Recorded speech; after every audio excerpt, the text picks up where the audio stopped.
The HydroPro Immersion circulators feature the sous vide toolbox for calculating your cook time and my presets for recalling frequently cooked products. If you want to set up your cook manually, you can do that too. To begin, enter a temperature set point for the circulator.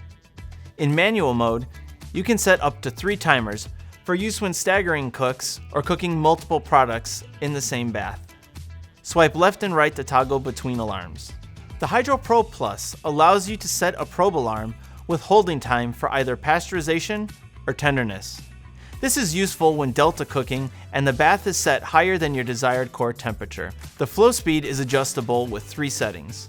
Slow and medium can be used at your discretion in either small volumes where excessive turbulence can cause the water to splash, or with low water levels where you want to protect the product from moving around vigorously. For most cooks, it's recommended to use the fast setting. Thanks for watching this video. Subscribe, like, and follow us on all of our channels for more great content.